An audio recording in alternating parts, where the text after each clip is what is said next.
Hey guys, welcome back. And today, I know you can't get rid of me. Actually, well, the same day as the previous video, but whatever. So I wanted to share with you guys two things. I know in the past I've done a lot of retouching tutorials. They've mostly just been headshots. So we're gonna try it out with more like on location stuff, outdoors, and excuse me, see how it works. And also, Nikon sent me a really sweet lens. It's the 105-1.4. I gotta say, it's really sharp, and I really love how the background looks and everything. So yeah, just take a look here. Let's see, we're gonna zoom in. It's super sharp. Loading. It's really sharp, and the background is super soft. I love it so much. And then let's see, let's take a look at the next one here. Awesome. And of course, this one was taken a little bit further away because it is a slightly, well, it's a telephoto, but it's a prime. So just really sharp stuff going on here. Let's take a look and see how it looks over here. Now I am using a 5K iMac, so it's not going to zoom in as much just to get to 1:1, but I mean, nice, love it. And let me back out here. This was used with off-camera speed lights, the SB910s, with radio triggers. I got one behind the model and then one on a light stand that goes about 12 feet high. I think I had it up about 10 feet or so.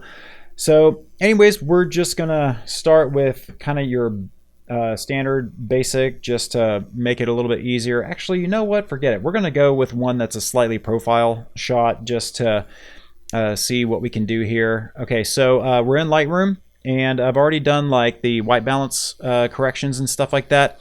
For the most part, I always check my exposure histogram in my camera, and for those of you guys that well, either already know about histograms or maybe you're just starting to learn about them, I kind of use the analogy that you want a nice anthill in between your shadows and your highlights. So for the most part, and you want it, pretty even in there. If everything is over to the left, then it's underexposed. If it's way over, all your information is kind of squished over to the right, then it's way overexposed. So perhaps what I'll do is just even it out a little bit more. There we go. And I'm just going to check on my detail. Yep. So in a previous video, I talked about making sure that when you import into PortraitPro that your images are nice and sharp, which for the most part didn't really need to do with the Nikon 105 f1.4 because it's just it's a pretty amazing lens.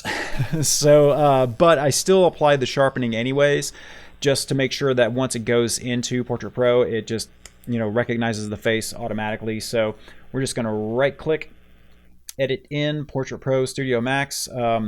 You have this option in Lightroom. You just go to external programs and stuff like that. So we're going to click that and let it open. I always do TIFF and Adobe 98 because that's what I shoot in. 16 bits and then resolution 300, and I use the zip compression because it just kind of helps things speed along a little bit more. And I always do the edit copy because I've already made adjustments in Lightroom. So let's go ahead and open it up and see what we get. Now this is not a straight on like face directly at the camera kind of shot. It's 3/4. So, or we'll do it like this. It's a 3/4, so which can be a little bit trickier when it comes to the facial recognition, but we're just going to try it out and see how it goes. So anyways, for the most part, the makeup and everything looks great. However, we're going to go in and just kind of fix any sort of like facial shine, stuff like that, and see what we come up with. So all right, and as always, once it imports, it's going to go directly into the dual screen, but I always go back to the first screen so that dang, that's pretty accurate. I always go to the first screen because managing the outlines and stuff, it goes a lot faster because, as always, like I say before, in the second screen where it's got the split screen, it good gosh, it did really good. So, but in the second screen, with the dual screen, sorry, let me pull this in just a little bit. It tries to apply the settings, the adjustments, like as you're moving the outlines around, and it can slow down your computer. So first and foremost, we're going to zoom out, because I always like to get a general correction here. For the most part, skin tone looks pretty good. Let's see what else. Hang on a second, I'm going to turn down the AC here. There we go. That way we don't get any background noise. Geez, that looks really good. So we're going to zoom in. This is completely automatic. We're going to go, I'm just going to do face sculpt just to tweak it just a little bit. I also like having the neck nice and long, because it just kind of helps define the jawline. You could do the head forward thing, which especially helps when your client is looking more directly at the camera. It just kind of helps bring the jawline forward, giving you a nice defined kind of look, but we don't really need that. There's also lens correct, which again, for this part, I mean, usually you want to use that for like any wide angle distortion or barrel distortion from your telephoto. Like if you do 70 to 200 and you zoom out all the way into 200, you get that barrel distortion like we talked about in the previous retouching video. Let's see, eye widening looks good, mouth shape, lips. There we go. We're just going to go a little bit. Skin smoothing. Okay, so what I feel like we need to do is go in and just brush all the skin. That way the texture of the skin on the face matches the texture on the skin of for the rest of the body. Whoops, cut back. Okay. And also, you know, if you're going to be using the skin coloring slider, it also just helps make sure that, again, the skin tone on the face matches the skin on the rest of the body. It also helps a lot with tan lines. So that's another nice thing about it. So we're going to zoom in to the face, and automatically you can see that a lot of the texture over here from, you know, just well, one, facial shine, and then also those little mini blemishes and stuff, it got rid of it pretty much immediately. Got a couple over here, so we're going to go to touch up. I'm going to change my brush size. Again, notice up here on the strength, I don't have it cranked up all the way. I have it at about, you know, a quarter or so. That way I just, you know, click it a few times to get it to where it looks good without overdoing it.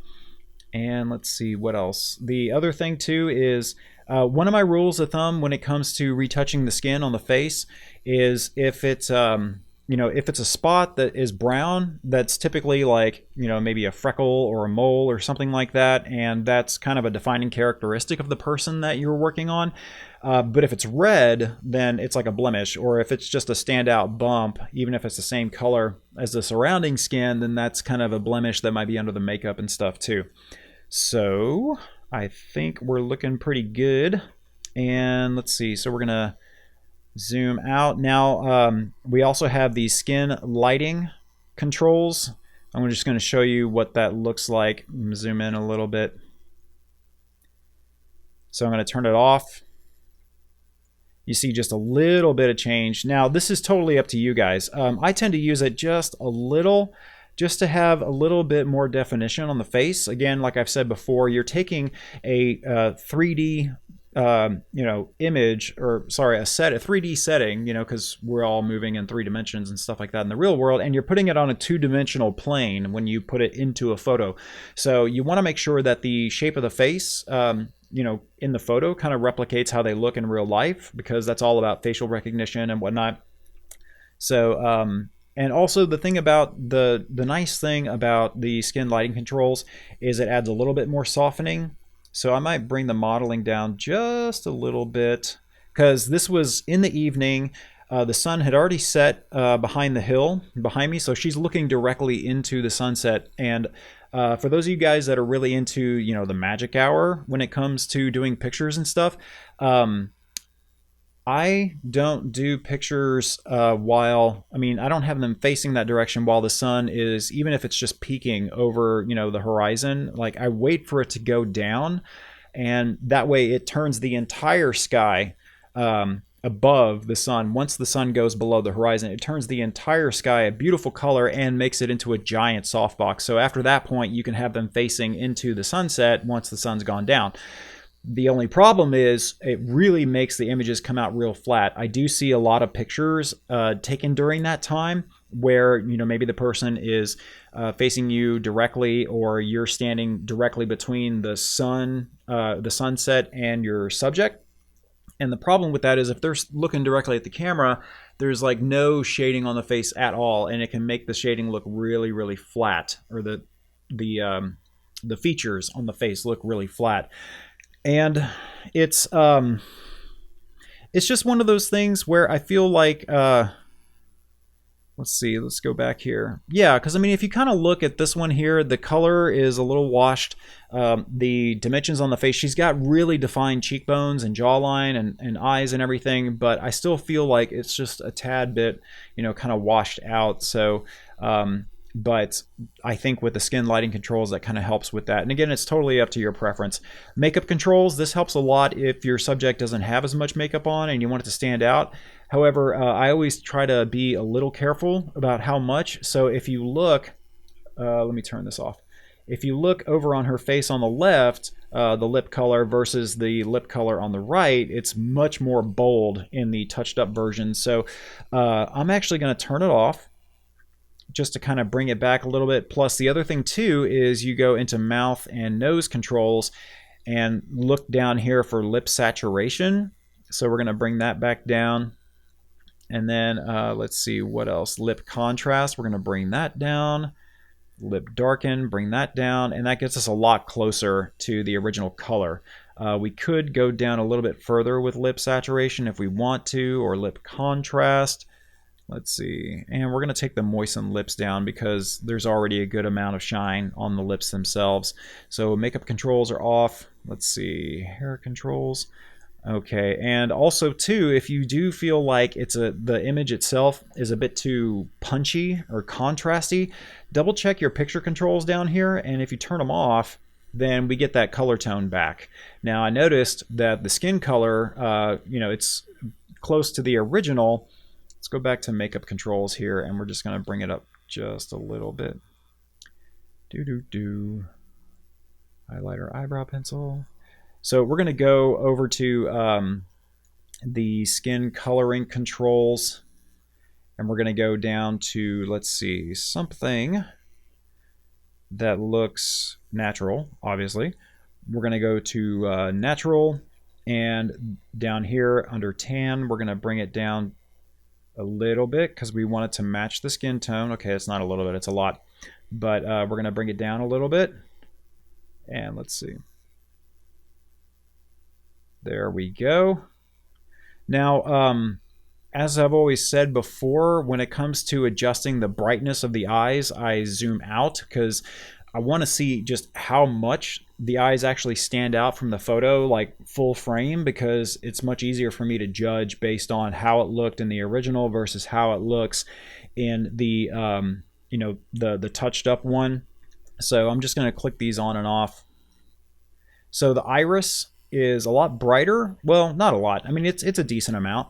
And I think that can be really good if you've got someone who has really dark irises and you want to just give that color a little bit of pop. But let's zoom in here. So, I mean, honestly, it's really not that bad. I think with the, let's see here, brighten iris. Okay, sharpen eyes, white area. Bring that down just a little bit. Because the white part around the eyes, I always forget what that's called. We want to make sure that it's not so bright that it's almost kind of freaky looking. So let's see here. Okie dokie, sorry, somebody texted me. Anyways, so let's take a look here. I think that's pretty good. Let's see, eye controls, just double check in. Maybe bring the iris down a little bit more, about halfway. It was at 30, so I'm going to bring it down to about 15 or so. Mouth and nose hair controls. Let me go back to mouth and nose because I feel like I made it just a little bit too, there we go. Just a little bit too flat, so I'm going to bring it back up with the contrast. And then let's see, so skin coloring, we got it. Hair controls, as you guys know, this is, you know, one of my favorites. I don't know, I think it's just because it really helps kind of clean up a lot of like strays. And I'm not talking about strays that kind of like, you know, flyaways and stuff. I'm talking about how sometimes the hair can get, I hate using this term, but sometimes the hair can get like those spider web kind of, you know, look, because the hairs on top of, you know, the rest of the hair and everything can just get kind of crisscrossed. And this does an amazing job coming, you know, cleaning that up. So we got that, and then we're going to cut back on this area. Whoops. Let me down the size here. We're going to cut back on the areas so of the skin. I am really impressed with how accurate a lot of times this the filter or the mask automatically finds the hair.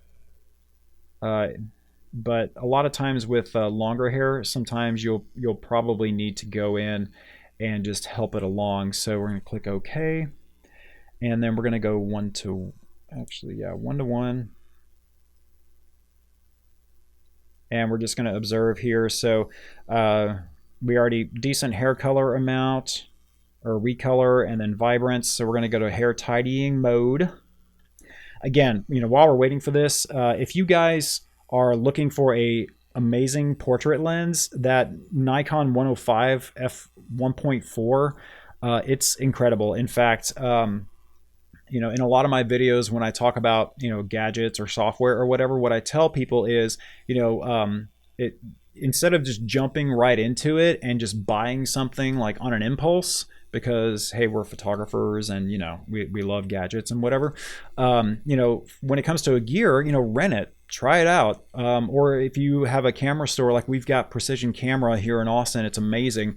You can go in, try out a camera, bring your memory card with you and do some test shots in the store, and then, you know, tell them that you're thinking about it, and you go home, you take the card, drop it in your computer, and just, you know, check the results right there. That way, you know, it's like a test drive before you decide to buy.